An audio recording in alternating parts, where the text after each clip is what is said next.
Yeah, what's up, everyone? Today in this session, we'll offer a high-level overview of the college application and decision-making process.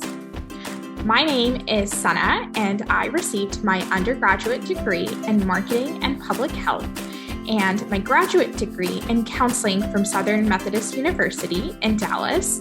I currently work as a therapist in a private practice.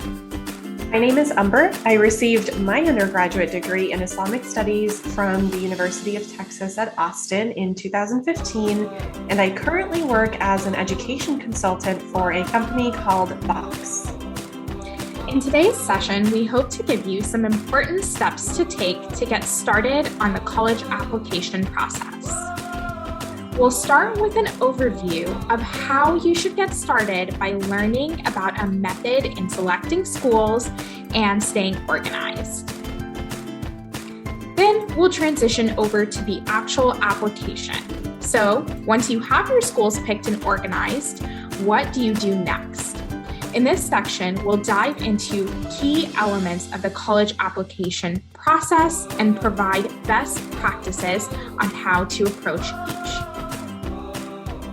From there, we want to help you understand what happens after you submit your application. And finally, we'll conclude with some important steps that you can take starting now. Let's get started with the school selection process. You may have heard of safety, target, and dream schools before. We're going to dive deep into what each of those means. When thinking about the different schools you should apply to, remember that there is no magic number. So what that means is that you want to be realistic with how many schools you apply to, especially because applications can be costly. Although there are fee waivers you can obtain from your high school, the schools you ultimately apply to should range between options that are safe, target, and dream schools. Let's learn more about each. So starting off with safety schools. Safety schools are ones where your academic and extracurricular activities exceed the university's requirements. You feel safe about getting into these universities. If all else fails, you know that you could be open to attending the safety schools you applied to. Next, we have target schools. Target schools are where you feel your academic and extracurriculars fall within the range of the university.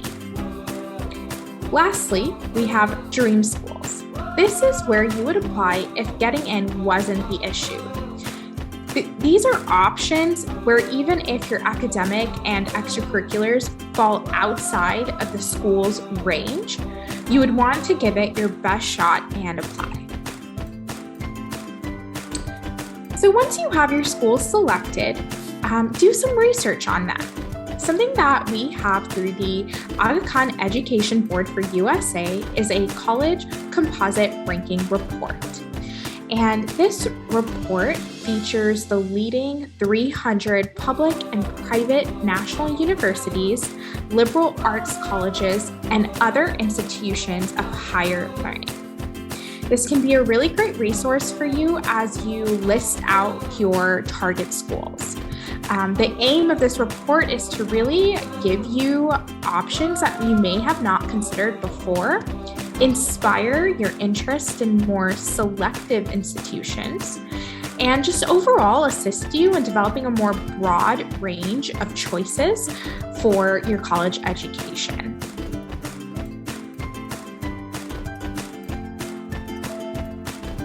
This next section is about the common data set. And a way that you can access this is by Googling a university and then followed by common data set.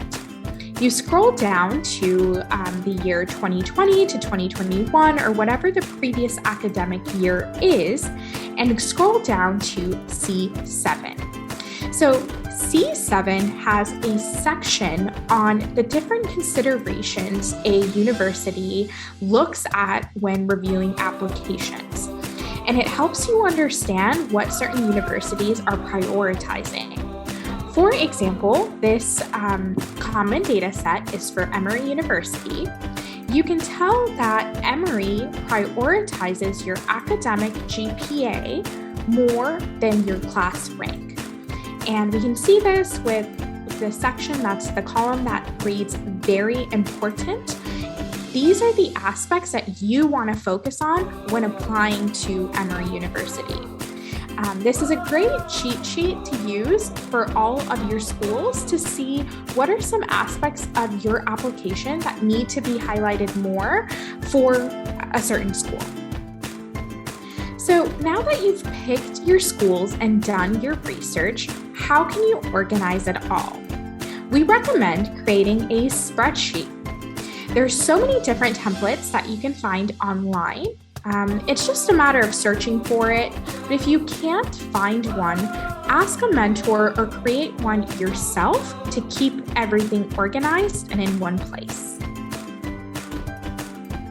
So on this spreadsheet, you will want to include what the deadlines for each of the universities are.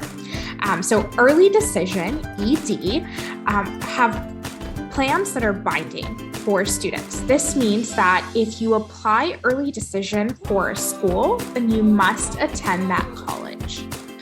Early action means that it's something that's non-binding. So you'll receive an early response to your application, but you don't have to commit to that university. So with early action plans, there's really nothing to lose. When it comes to your spreadsheet, it's really important to indicate what the different deadlines are so that you don't miss an early decision or early application one that you are trying to apply to.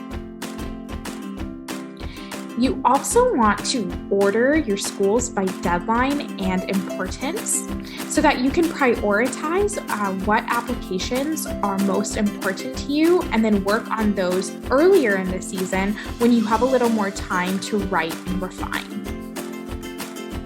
Okay, so next, Umber is going to walk us through the key elements of the application. Perfect. Thanks, Sana. So let's switch gears a little bit and talk about key elements of the application process. You're likely starting by completing the Common App, which is a national college application that allows you to apply to multiple colleges using the same application. Towards the end of the session, you are going to see some additional resources on other application types like Apply Texas and the UC apps. But for right now, let's just think about the basic Common Application, which is just one application that fits all. So our first key element is extracurricular activities. Now, college admissions counselors talk a lot about diversity, but contrary to popular belief, elite universities are not just looking for a class full of well-rounded applicants, but they're also looking for a class full of well-rounded, diverse, and unique applicants. So what that means is that when you are thinking about your extracurricular activities, whether you are just starting or maybe you've been involved with something since 9th grade, think of yourself as a puzzle piece. And we say this because the college is looking for their own gap to fill, their own puzzle piece to fill the big puzzle that they're building. So that means it's up to you to show them that you're unique and that your unique but well-rounded assets fit what they're looking for. So it's not just about what activities you're doing, but you have to be a little more intentional about those activities. So how can you be intentional? Let's talk about that. Now, you want to show your intention by asking yourself 3 questions, and that's what we're going to start with now. So start by asking what you did and what problems you solved within your different extracurricular activities. By answering this question, you're showing colleges that you approached your extracurricular activity with a quality, not quantity mindset, that you've chosen this intentionally. Now, another question that you can ask yourself is, what impact did you have? So when you're thinking about impact, think of the ACT acronym. For those of you who might not be familiar, the acronym stands for Action, Context, Result. So for example, you could say maybe marketed through social media platforms to increase club participation, by over 50%. Include a bunch of verbs, vary how you're talking about your activity. But since you've spent so much time with an organization, we want to hear about the impact you had. And this could be directly to the school. Maybe you helped raise money for band uniforms, or it could be something beyond school. Maybe you helped raise awareness about breast cancer. Now, the last question that we want you to ask yourself is, what did you learn? So talk to us about what you learned. Connect beyond just the activity. For example, you can say, through X particular activity, I learned Y. And you might come to a point of the application where maybe none of this fits where you have the space. So maybe you have a lot to say, but the given extracurricular activity portion is just too small. So a pro tip is, if you can't fit it all, just add it in the additional information section, but be selective with what you add in that section. And you'll see it when you start the application. Now, taking extracurricular activities is awesome, but tracking them is even better.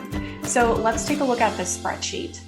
Now, tracking your extracurricular activities can get a little bit complicated because you might be involved with so many things and you're tracking so many different points of the activity. So this spreadsheet is super helpful. It's going to make it so much easier for you when you are starting the application, because you can easily start inputting the activity, maybe the position that you had, add a description, talk about when you participated, how often, how many hours you spent, how many weeks you spent, and what you plan to do about it in the future. This is a super helpful resource because, again, it's really going to be very easy for you to lift and shift it into the Common App. So all you're doing is typing it out right now, and then you can just fill it out in the Common Application when you get started. Now, the extracurricular activity portion is a little bit interesting, especially due to COVID. So I'm going to hand this off to Sana for a second so that she can talk to you about some strategies on approaching passion projects. Thank you, Umber. So as Umber mentioned, due to COVID-19, you may not have the traditional extracurricular activities that most individuals who applied to colleges prior to would have had. However, it is still up to you to highlight ways in which you have remained engaged, shown your creativity and resilience during this time, with a key focus on self-directed projects. Self-directed projects show your personal growth skills, such as time management or organization. Some examples are listed on this slide. So you could have spent, a couple months learning a programming language on a learning course offered online, or taken an online course offered by a university. There are several universities that offer free short-term courses for high school students. You could have started maybe a small business or sold some of the arts and crafts that you made. So these are little small ways that you took your hobby, your interest, your passion project, maybe monetized it, even if you didn't, but you shared it with your friends and family. These are ways that can highlight who you are outside of your academics. There's also opportunities for us to utilize your engagement on social media. Say you started a blog or helped a organization with their social media needs. These are ways that you can showcase beyond just traditional extracurricular opportunities. So next, we're going to move into test scores, which is the second key element of your application. So if you click on this hyperlink, it will take you to AKEB's guidance on standardized tests. So this is just a quick overview of tips to keep in mind when it comes to test scores. But we really encourage you to research more updated information on submitting test scores as the landscape is quickly changing. So you'll notice that test optional and test flexible are words that come up quite often. So test optional is a policy that leaves the decision up to you for whether or not you want to send SAT scores or ACT scores to a school.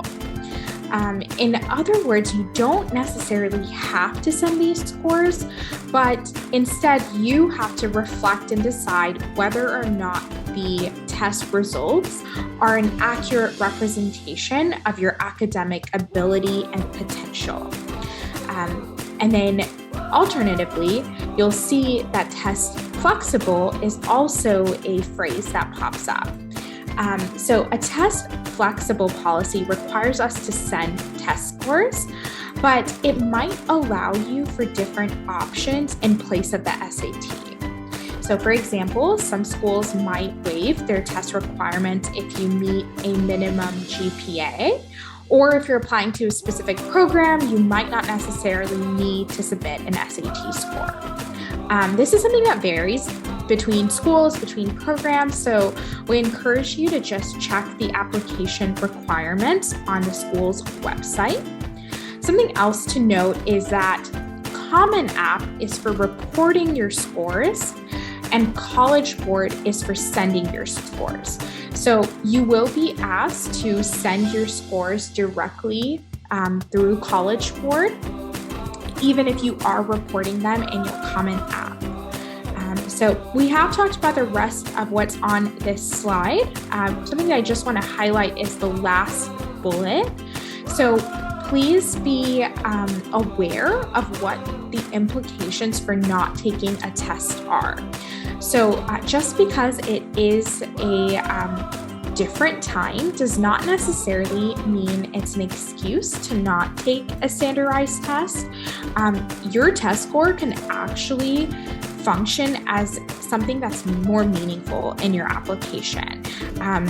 Against other things that are weighted in your application, your test score may or may not be an active contributor on if you get into a school, but you want to ensure that you still present a university with all of the things that will help you stand out against other applicants.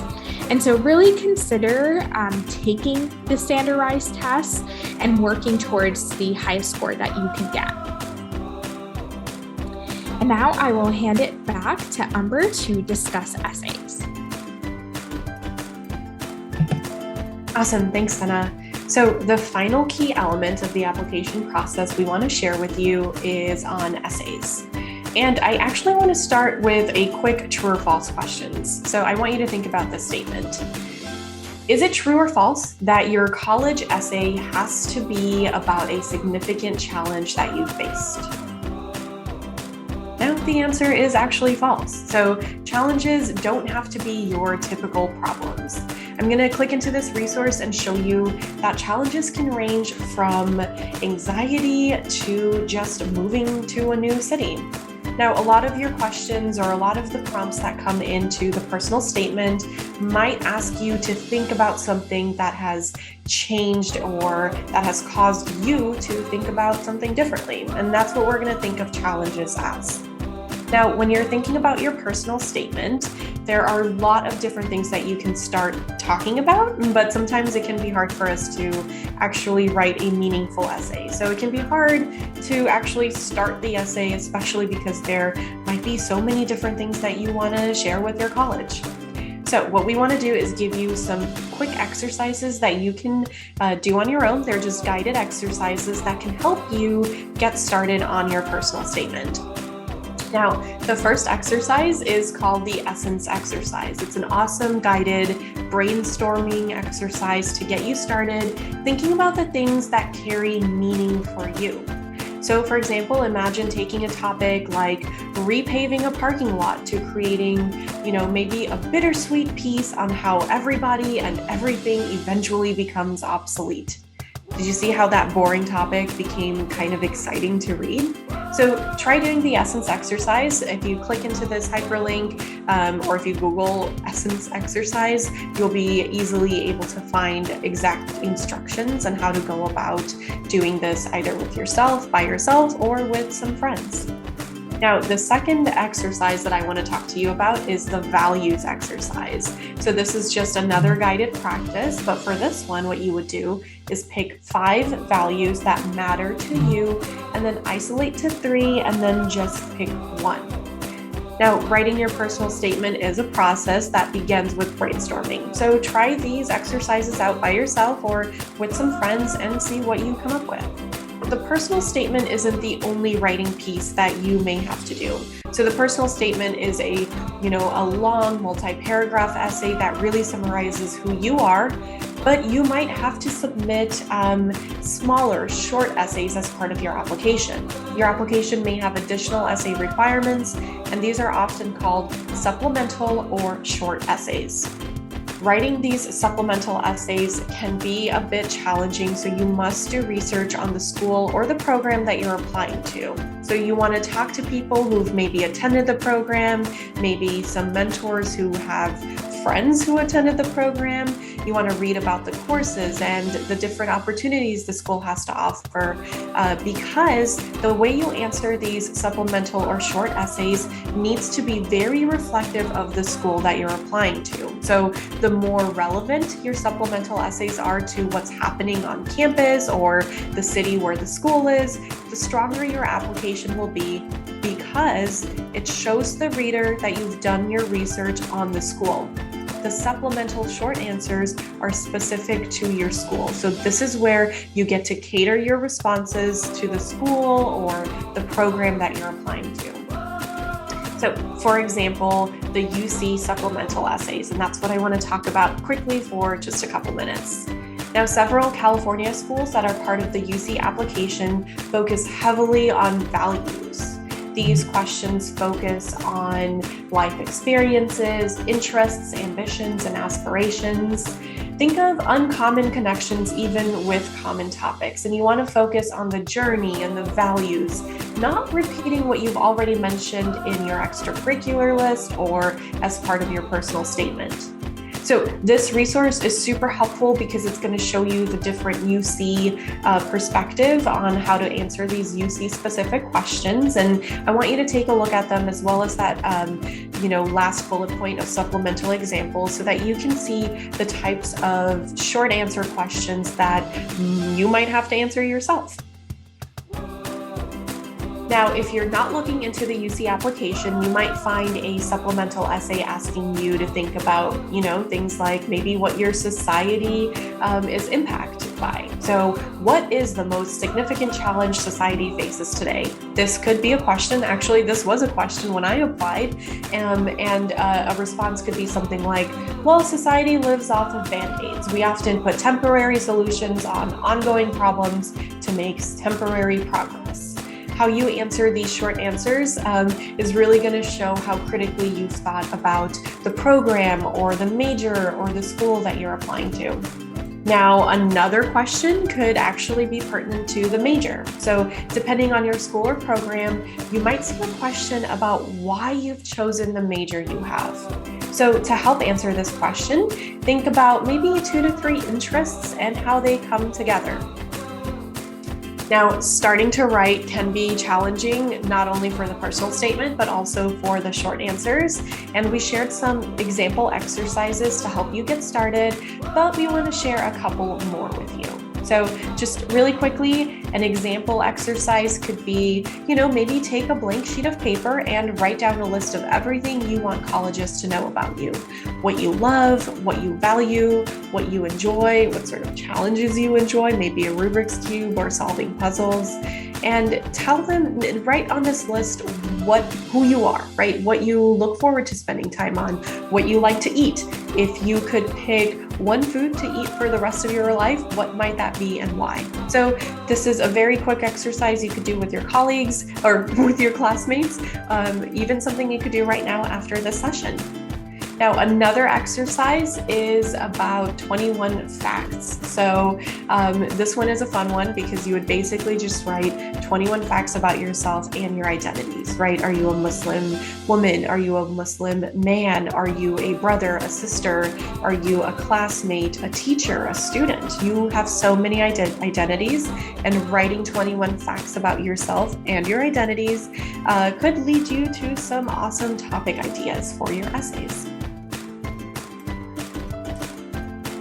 Now, this concludes the 3 key elements piece of our session. So what I want to do right now is hand the mic back to Sana so that she can chat with you about what to do after you submit your application. So as Amber mentioned, this section will cover the different aspects that take place after an application is submitted. So this includes a possible interview that you may have within a university. So if you have the opportunity, interviews are a great way to showcase your personality beyond your application. So this is a chance for you to connect with a university's admissions staff or alumni to strengthen what it is that you've already communicated through your application. So when you first find out about your interview, you really want to research who your interviewer is. They actually may not even have a specific set of questions that they want to cover. They may just want to have a conversation with you. So some of the common questions that are asked during interviews can be, what current event has caught your attention? So this is something that you really want to prepare for, whether that is listening to NPR or just researching news that's relevant and meaningful to you so that you can connect it back to your interests. You also want to be mindful of where your news source is coming from. There are a multitude of news media resources, including The Morning Brew, Skim, whatever it is that you use to get your daily dose of the news is important. If you don't stay engaged with current events, try starting off with a weekly summary of the news, so that you can kind of become a little bit more aware of your environment, because it's something that universities really admire, is when a student is able to connect current events with their personal interests and passions. Another question that you might be asked is, what is a current issue that your generation faces? So you want to think about some of your values beforehand and then make a connection. So there are a list of core values online that you can find, and go over and circle the ones that are most important to you so that you can connect any of your answers back to those values. And then lastly, an interviewer may ask you why you want to attend that university. And there are so many different types of answers to a question like this. Obviously, you want to know the school really well. You want to know the programs that you're interested in, what extracurricular opportunities there are. However, to make yourself stand out in a question like this, it's important that your answer ties back to who you are and what you want to do at the university. So a suggestion that we have is to look up the university's school newspaper. So say you're applying to Columbia University, you want to Google Columbia University's school newspaper. Look at what events they have on campus, and then connect it back to something that is meaningful to you, and bring that up in your interview. So this is your chance to convey what you already have not said in your application. So you don't want to repeat what you said in a supplemental essay or in any other aspect of your application. You want this to be more memorable and meaningful. So this next slide talks a little bit about your role. You want to dress respectfully, and you want to be prepared to pivot the interview in whatever way is favorable to you. So by this, what we mean is to come in with 3 things you definitely want to talk about and put them in a message box in your head. So this is really 3 things that you are maybe interested, passionate about, things that you want to bring up when you talk to someone from a university. And no matter what the question is, you can pivot your answer so that you're including these 3 things. So an example of a question where you can do this is if they ask you, what are you interested in studying? And you don't really know what you're interested in studying. A way you can pivot this is by saying, I'm not sure yet, but one thing I know is that I like to do work for a greater good. And then bring in what you did this semester. So if you fundraised, if you collected resources, did a donation drive, whatever it is that you did, you want to bring this into the question. So let's take a second to ensure that all of you understand what we mean by pivoting the interview. So in this way, you know that you can use whatever question is offered to you and bring it back to what it is that you want to offer the school. If there are no opportunities where you feel like you can include these message box items, you can even say at the very end of the interview, there's actually just one more thing I wanted to share. So if there isn't an opportunity, you want to create that for yourself in this interview. And then they may end the interview by saying, what are some questions that you have, just like many job interviews? And you want to be prepared for this. And an example can be, can you tell me more about the psychology research opportunities that you have in your Department of Arts and Sciences or whatever else it is? So you want to know beforehand what department you're interested in, what program that you want to ask about and inquire, and really be prepared for when that is asked of you. Okay, so that was our overview of interviews.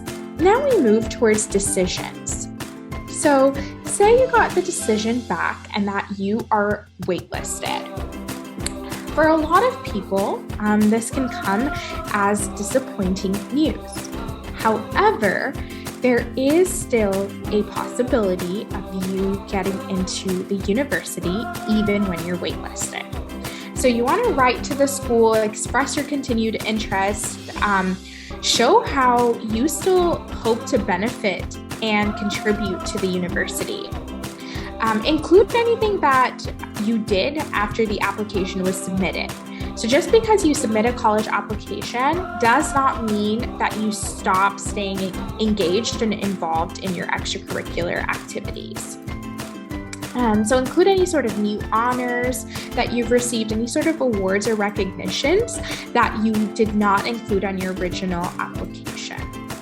Lastly, look up some reconsideration templates online and use them as examples. You can also turn to any of your mentors for advice on this piece and just have them look over your reconsideration letter.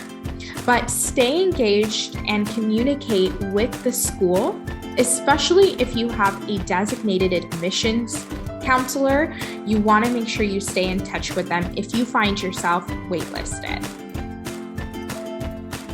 So next, just overall, what do you do when you find out what the decision was and you may not have the resources or the finances to pay for the school?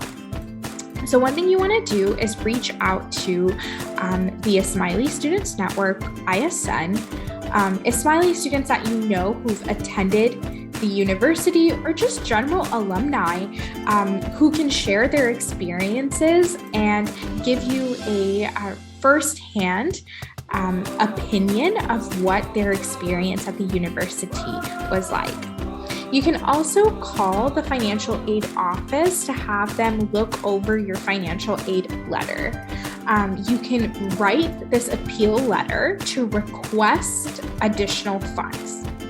We want to make sure that you're very strategic about how you go about doing this, because you want to make sure that you thank the school and reiterate your interest in the university, and then share your request and also what you've been doing. So if you are asking for additional funds, you also want to say, I also have picked up on a part-time job that I will be doing alongside my full-time studies, so that they know that you're working towards paying for your university. You're showing some effort. You can also access Apollo 12 scholarship lists and also turn to your own high school counselor for any scholarships in your district.